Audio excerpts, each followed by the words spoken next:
तो कुल 9 एफआईआर अब तक हो चुकी है। एक दिल्ली में भी इन्होंने एफआईआर के लिए एप्लीकेशन दी है। मुझे क्यों नहीं गिरफ्तार किया जा रहा है? अगर मैं इतना बड़ा अपराधी हूं कि मैंने अगर आपके सामने सच बोल दिया तो आप 9 एफआईआर करेंगे।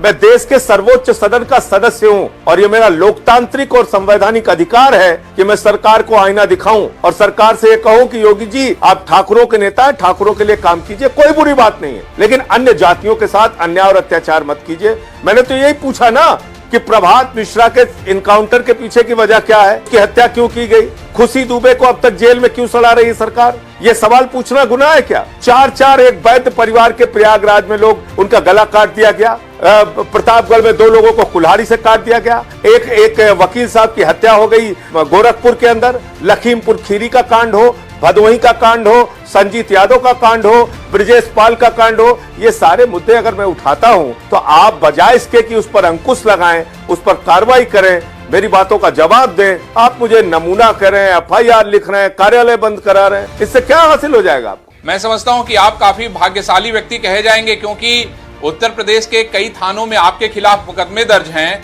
और उसके बाद भी आप आजाद घूम रहे हैं। तो लोगों को लग रहा है कि संजय सिंह भाई बहुत भाग्यशाली हैं, क्योंकि मुख्यमंत्री जी एक तरफ ये कह रहे हैं कि जिसके खिलाफ अगर एफआईआर दर्ज है वो जो है सलाखों के पीछे होगा।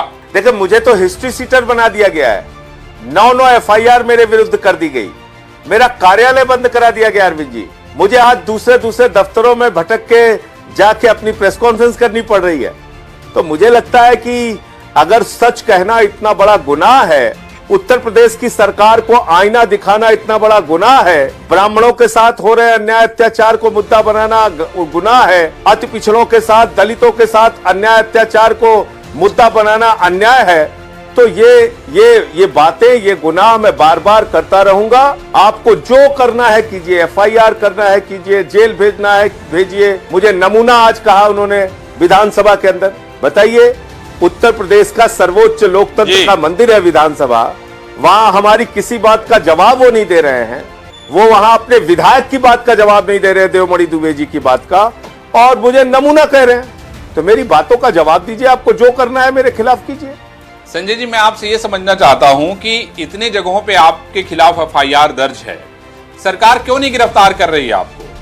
ये तो इनसे पूछिए, मैं तो विधानसभा में भी चला गया था। मैं 2 दिन के लिए अरविंद जी गया था दिल्ली, और उस 2 दिन में भी 2 एफआईआर लिख दी गई, एक गोरखपुर में, एक बस्ती में। तो कुल 9 एफआईआर अब तक हो चुकी है। एक दिल्ली में भी इन्होंने एफआईआर के लिए एप्लीकेशन दी है। मुझे क्यों नहीं गिरफ्तार किया जा रहा है? अगर मैं इतना बड़ा अपराधी हूं कि मैंने अगर आपके सामने सच बोल दिया तो आप 9 एफआईआर करेंगे। मैं देश के सर्वोच्च सदन का सदस्य हूं और ये मेरा लोकतांत्रिक और संवैधानिक अधिकार है कि मैं सरकार को आईना दिखाऊं और सरकार से ये कहूं कि योगी जी आप ठाकुरों के नेता हैं, ठाकुरों के लिए काम कीजिए, कोई बुरी बात नहीं है, लेकिन अन्य जातियों के साथ अन्याय और अत्याचार मत कीजिए। मैंने तो यही पूछा ना कि प्रभात मिश्रा के इनकाउंटर के पीछे की वजह क्या है, उसकी हत्या क्यों की गई, खुशी दुबे को अब तक जेल में क्यों सड़ा रही है सरकार? ये सवाल पूछना गुनाह है क्या?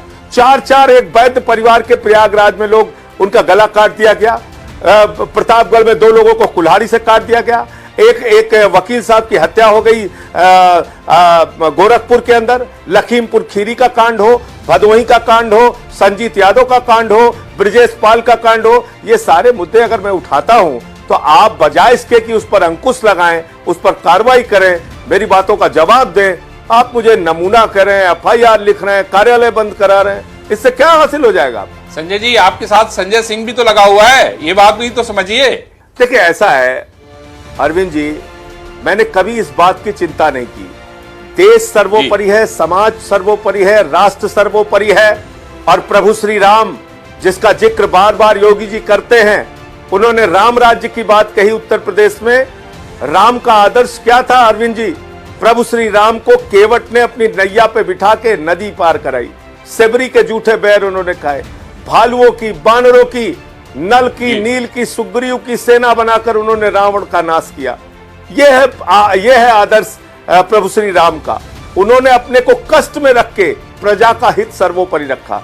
मैं यही कह रहा हूं योगी जी से कि अगर आप राम राज्य उत्तर प्रदेश में लाना चाहते हैं तो 24 करोड़ लोगों का राज लाइए, 24 करोड़ लोगों के लिए काम कीजिए, ठाकुरों के लिए काम कीजिए, कोई आपत्ति नहीं है। लेकिन उनके प्रति यह धारणा नहीं होनी चाहिए दूसरे समाज के मन में कि हमारी उपेक्षा हो रही है, हमारे साथ अन्याय हो रहा है, हमारे साथ अत्याचार हो रहा है। मेरे पास पिछले दिनों ओम प्रकाश राजभर जी जो पूर्व मंत्री हैं वो भी मिलने आए थे।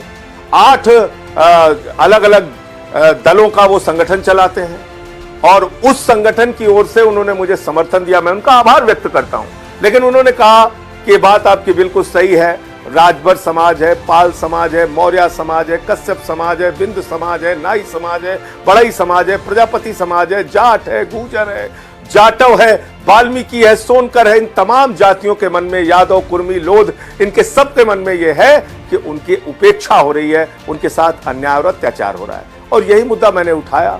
मैंने कहा भाई आप सबके लिए काम कीजिए। तो क्या लोकतंत्र में वो पार्टी जो कहती है हम सबका साथ सबका विकास करेंगे, उस पार्टी को आईना दिखाना कोई अपराध है क्या? उस पार्टी को यह कहना कि भाई आप सबके लिए काम कीजिए, यह कहना अपराध है क्या? और आज मेरी बातों को सारे लोग मान रहे हैं अरविंद जी। भाजपा के अंदर से भी सवाल उठने लगा है। भाजपा के विधायक आदरणीय देवमणि दुबे जी ने कहा कितने ब्राह्मणों की हत्या हुई सरकार बताए, कितने ब्राह्मणों के साथ अन्याय अत्याचार हुआ सरकार बताए, कितने शस्त्र लाइसेंस अब तक उनको दिए गए हैं सरकार बताए। दूसरे विधायक उमेश द्विवेदी जी कहते हैं हम ब्राह्मणों का जीवन बीमा कराएंगे। इसका मतलब आप मेरे बातों की पुष्टि कर रहे हैं। आप जान रहे हैं कि जीवन खतरे में है ब्राह्मणों का, इसलिए आप उनका इंश्योरेंस कराने की बात करते हैं। तो मुझे लगता है कि ये मैं किस जाति का हूं नहीं हूं ये विषय नहीं है। विषय ये है कि क्या आज अन्याय और अत्याचार उत्तर प्रदेश में हो रहा है कि नहीं हो रहा है। संजय जी मुझे ये बताइए कि क्या रोड मैप है, कैसे आप जो है उत्तर प्रदेश में लोगों को अपनी बात समझा पाएंगे? क्योंकि अभी मैं इंदिरा हृदयेश की बात सुन रहा था, क्योंकि उत्तराखंड में भी आप सभी सीटों पे चुनाव लड़ना चाहते हैं। इंदिरा हृदयेश जी का कहना यह था कि भाई ये दिल्ली नहीं है जहां पे कार से आप पूरा का पूरा आप सब जगह घूम के वापस आ जाएं, ये उत्तराखंड है। और उत्तर प्रदेश में भी आप चुनाव लड़ने की बात कर रहे हैं, तो क्या रोड मैप है, कैसे चुनाव लड़ेंगे आप? देखिए आप तो बड़े पत्रकार हैं अरविंद जी। जब हम लोगों ने दिल्ली में शुरुआत की थी तो आप उस वक्त दिल्ली में थे और आप याद कीजिए क्या कहा जाता था हमारे बारे में। कहते थे इन लोगों की 3 सीटें नहीं आएंगी, अगर 6% वोट आ जाएगा तो एक नेता अभी इस समय दुनिया में नहीं है, मैं उनका नाम नहीं लूंगा, उन्होंने कहा था मैं राजनीति से संन्यास ले लूंगा। और हमारी पहली बार में 28 सीटें आई, दूसरी बार में 67 सीटें आई, तीसरी बार में 62 सीटें आई।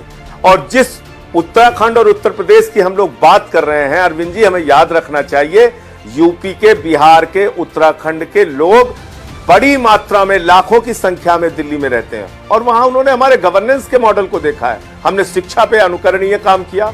आज दिल्ली के सरकारी स्कूलों में एयर कंडीशन कमरे बने हैं बच्चों की पढ़ाई के लिए, एथलीट के ग्राउंड बने हैं, स्विमिंग पूल का निर्माण हुआ है। आज दिल्ली में 98% रिजल्ट इंटर का दिल्ली के अंदर आया है। दिल्ली के टीचर्स को हम लोग विदेशों में ट्रेनिंग के लिए भेजा है। आज दिल्ली में मोहल्ला क्लिनिक के मॉडल की तारीफ कोफी अन्नान से लेकर दुनिया के तमाम नेता करते हैं। आज दिल्ली का जो हमारा मॉडल है 200 यूनिट बिजली फ्री, 400 यूनिट बिजली आधे दाम पे, पानी मुफ्त, फ्लाईओवर्स के निर्माण में पैसे बचाना और इन सब के बावजूद मुनाफे का बजट देना, यह गवर्नेंस का जो हमारा मॉडल है इसकी स्वीकार्यता आज पूरे देश में बढ़ रही है। आज कोरोना से लड़ने का जो केजरीवाल का मॉडल है उसकी स्वीकार्यता पूरे देश में बढ़ रही है। आज लोग पूछ रहे हैं कैसे केजरीवाल जी ने कोरोना की लड़ाई में, इस जंग में जीत हासिल की।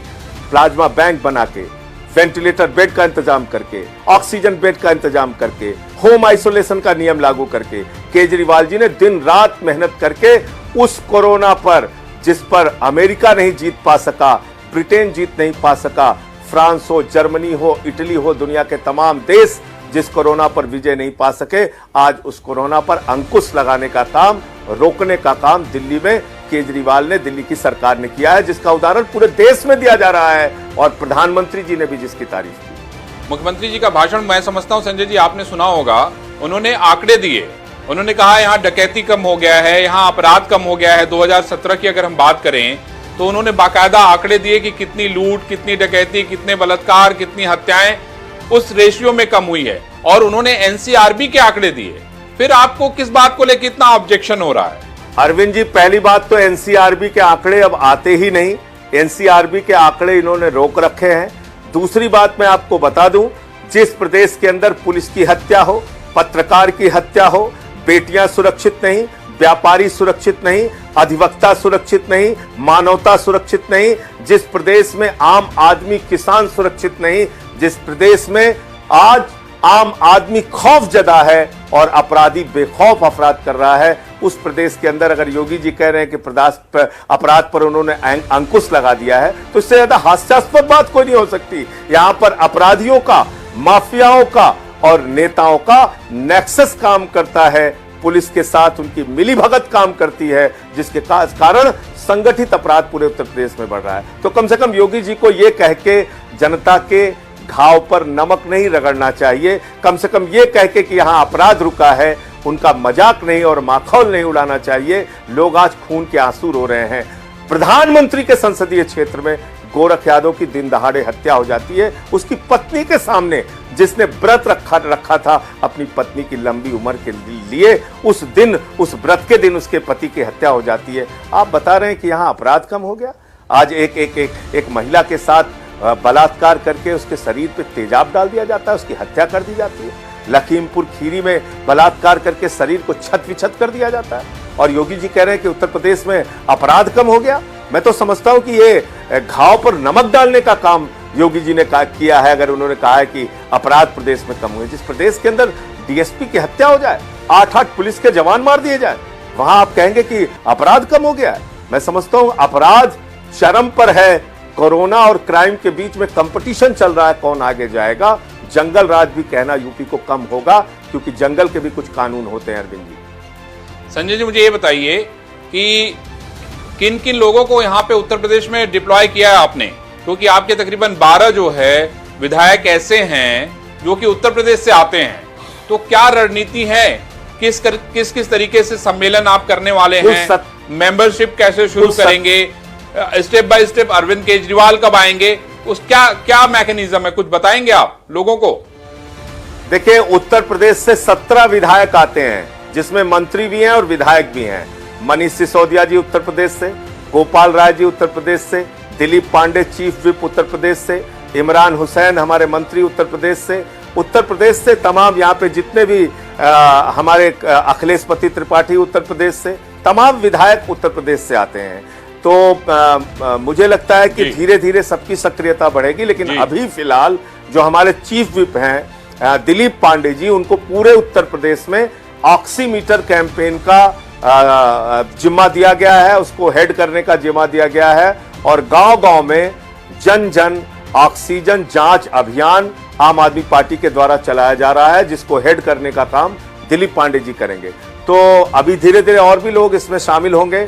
हम ग्रास रूट लेवल तक अपना संगठन बनाएंगे, गांव-गांव तक अपना संगठन बनाएंगे, हर बूथ पे, विधानसभा में, ब्लॉक में, जिले में एक मजबूत संगठन और फ्रंटल ऑर्गेनाइजेशंस बनाएंगे। जितने बुनियादी मुद्दे हैं, वो चाहे किसान के यूरिया के मुद्दे हो, चाहे फीस की बढ़ोतरी का मुद्दा हो, चाहे अपराध का मुद्दा हो, चाहे कोरोना का मुद्दा हो, इन तमाम मुद्दों पर लेकर आगे हम लोग संघर्ष भी करेंगे, सड़क पर भी आंदोलन करेंगे, और इसी के साथ धीरे धीरे करके हम अपनी पार्टी का विस्तार करेंगे और आगे बढ़ेंगे। ये हमारी पूरी रणनीति है। भाई, सरकार ये कह रही कि कोरोना में सबसे पहले हम लोगों ने कॉल ली।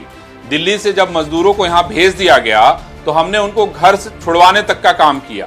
जब स्कूटर का नंबर इस्तेमाल करके लोगों ने गलत बसों में भेज दिया तो हमने उनके घर पहुंचाया, हमने उनको राशन उपलब्ध कराने का काम किया। आम आदमी पार्टी उत्तर प्रदेश में आके इस तरह का नाटक और इस तरह का वैमनस्य क्यों फैलाने का काम कर रही है? देखिए अरविंद जी, केंद्र सरकार की क्षमता है 2 करोड़ यात्रियों को प्रतिदिन एक स्थान से दूसरे स्थान पर पहुंचाने की। अगर रेलवे विभाग चाह लेता तो 3 दिन के अंदर हिंदुस्तान के सारे मजदूरों को उनके गांव पर पहुंचाया जा सकता था, उनके घरों में पहुंचाया जा सकता था। लेकिन 1 महीने तक लगातार उनको पैदल चलने के लिए मजबूर किया गया, उनको भूखे मरने के लिए मजबूर किया। एक बेटी 1300 किलोमीटर, 14 साल की बेटी अपने बाप को बिठा के, अपने पिता को बिठा के गुड़गांव से बिहार लेकर जाती है। शर्म आनी चाहिए इस सरकार को। 50 लोगों की मृत्यु ट्रेन के अंदर हो जाती है। 40 ट्रेनें हिंदुस्तान के इतिहास में कभी हुआ नहीं, रास्ता भटक जाती है। आज इतना सब कुछ करने के बाद भी अगर ये सरकार कह रही है कि हमने लॉकडाउन के पीरियड में, कोरोना के महामारी के दौरान लोगों की मदद की, लोगों की सहायता की, तो मैं समझता हूं कि ये उनके घाव पे नमक छिड़कने की कार्रवाई है।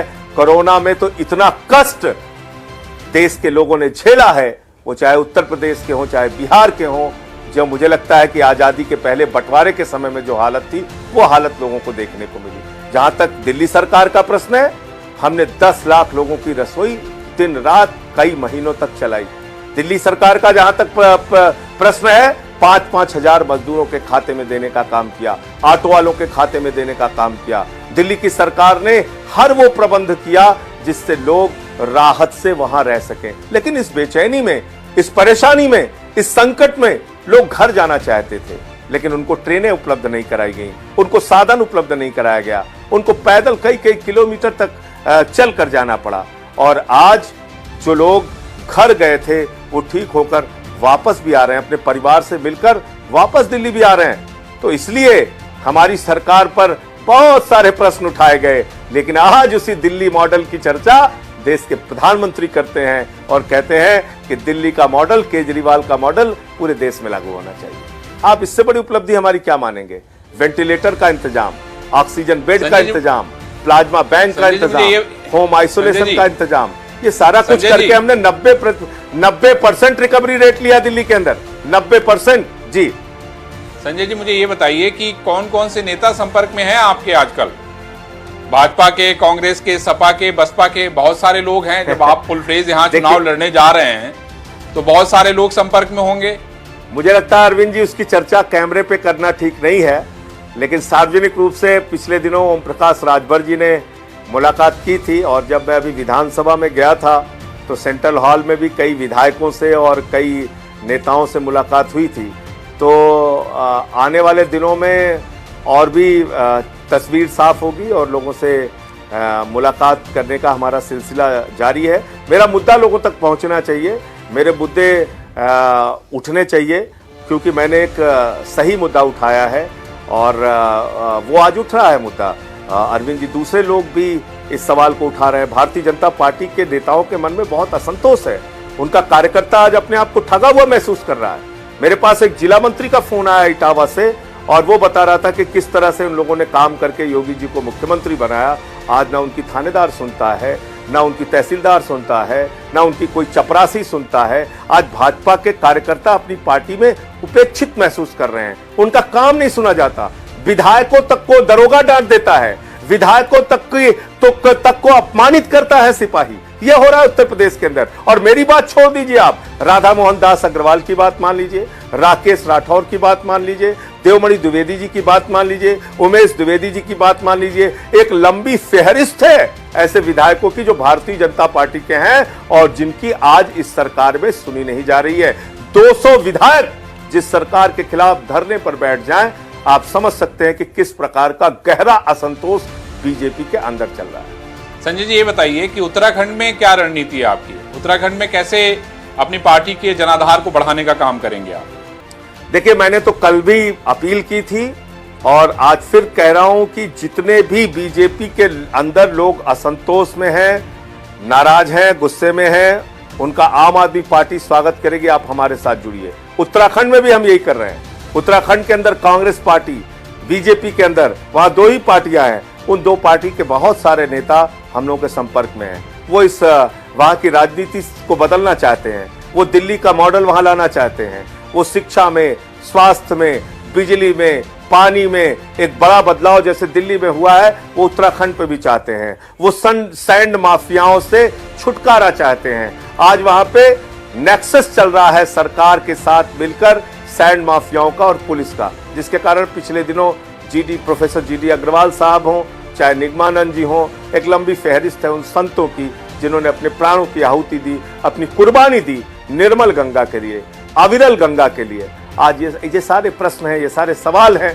जो उत्तराखंड की राजनीति में हम लोग उठाएंगे और मुझे पूरा भरोसा और पूरी उम्मीद है कि उत्तराखंड में भी एक बड़ा परिवर्तन आपको 2022 में देखने को मिलेगा, उत्तर प्रदेश में भी देखने को मिलेगा। तो क्या संजय जी, आपकी अन्य दलों के साथ बातचीत भी हो रही है क्या? जैसे समाजवादी पार्टी यहाँ एक बड़ी पार्टी है, बहुजन समाज पार्टी एक बड़ी पार्टी है, तो क्या आप चाहेंगे क्या कि ये लोग भी आपके साथ आएं? कांग्रेस भी एक बड़ी पार्टी है, दिल्ली में आप लोग का गठबंधन होते होते लास्ट मोमेंट पे लोकसभा में रह गया था, तो क्या आपको लगता है, क्या आप चाह रहे हैं कि ये लोग भी आपके साथ गठबंधन में आए?